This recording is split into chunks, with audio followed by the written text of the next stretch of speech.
Every Wednesday this month, we are featuring an African American who is a leader in one of the pillars of society. These individuals are doing the work and dedicated to giving Black culture a positive push forward. It's week 2, and it's time to applaud the culture.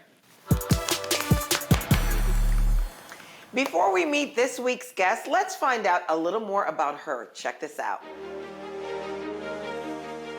Dr. Stephanie Boyce is passionate about reshaping the educational landscape. As a former rebellious student in an at-risk school, she's now a voice for the voiceless. Her goal is to bring about equitable change in classrooms across America through culturally responsive teaching in her organization, the F.R.E.S.H Classroom. Her organization aims to help teachers meet marginalized students where they are. So, Dr. Boyce, we applaud you for your impact on the culture. Joining us now is the founder and chief education officer of the F.R.E.S.H Classroom, Stephanie Boyce. Welcome to the show. Hi, Stephanie. Such an honor to have you, Stephanie. Thank you so much. Y'all look gorgeous. You Thank you do as well, sis. So, what is the F.R.E.S.H Classroom, and how did you come up with it? Yeah, well, the F.R.E.S.H Classroom is an acronym. It stands for Fun, Relevant, Engaging, Standards-Based, and Higher Order. And so essentially, when I was an instructional coach, I was leading a team that was starting to see some really awesome results with students. Their writing scores were moving from 29% to 50% to 60%. And we started to get questions like, what are y'all doing in your department? Because sometimes we'll have like an individual teacher that's rocking out and they're making things really awesome for the kids. But we were having more of a departmental move in the right direction. So from those inquiries, I sat down and created this strategy. It really came from what we were doing. We were having meetings where we were having tough conversations about how do we make this relevant to the kids? Why should they care about writing this particular genre? Where are they going to hear similes and metaphors in day-to-day life? And the truth was, for my students, a lot of them were listening to like music and rap songs that were using figurative language all the time. So how do we connect the things that we have to teach with the things that they already are familiar with? Great. And so that's really where the strategy came from. And I started going to conferences, sharing these strategies with teachers, and they started to request that I come to their campus. They started to say, people need to be having these conversations about race and culture and what it means in our classrooms. And will you come to my school? And that's how the business was born. Wow. All right. No, intentional learning. I hear you. I used to say that if I wasn't on TV, I would have loved to be a teacher. I still might tackle that someday. So I'm so interested in this. Can you share an example of the type of teacher training activity you do? Let me learn.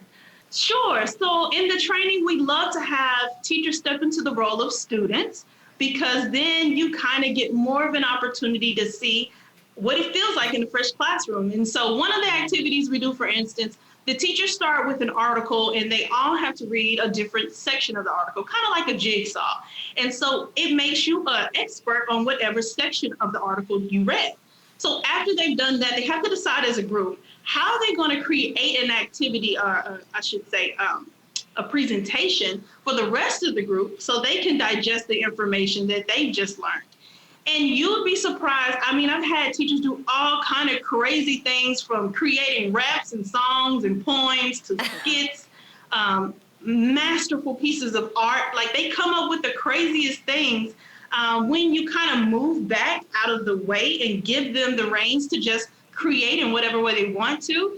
And as they present to each other, you can see that they're starting to see, wow, like if I allow my students to have more choice and I kind of get out of the way, they too can come up with very creative ways to teach each other if we back out of the way sometimes as teachers and make it more student-centered. And so that's really what happens in the F.R.E.S.H classroom. That's cool. I love what you're doing. Fun. I want to ask you, how do you think your business is helping push the culture forward as a whole? Wow, that's a good question. We provide a space for the kind of conversations that provide insights for some teachers that may not be as culturally congruent to the students that they're serving. And so if you're coming into a community with people that you may not understand, or you may not really have those cultural insights.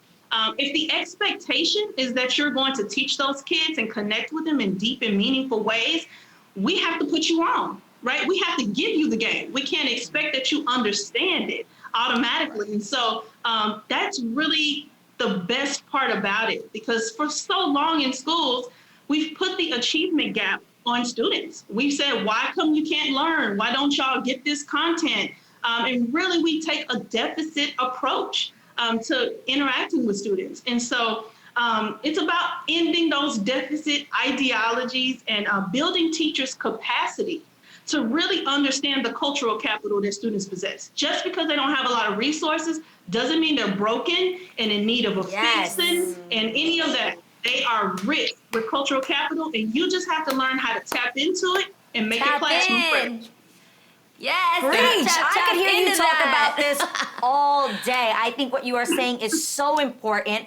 But what would you say is the most rewarding part of your work? Oh man, the most rewarding thing I would say is the recurring districts and campuses that I get. The ones that book every year. For instance, I have this one district, all their new teachers have to do the F.R.E.S.H approach to classroom management.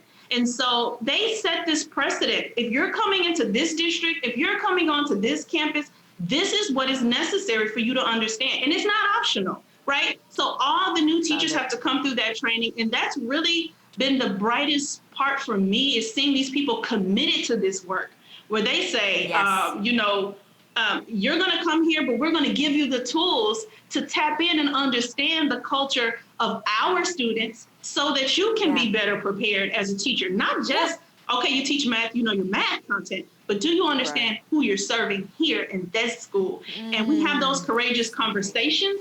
A lot of people are moving into this space now, wanting to talk about diversity, equity, and inclusion. But we're moving from a time when it was optional to a time where we're saying, no, this is what is required in our schools now. Yes. Oh my gosh, Stephanie, I could sit and listen to you all day. I want to be in your classrooms. Thank you so much for sharing your story and chatting with us today. The F.R.E.S.H classroom is truly changing the lives of teachers and students, and we are so proud of you for that. We wish you continued success, Stephanie.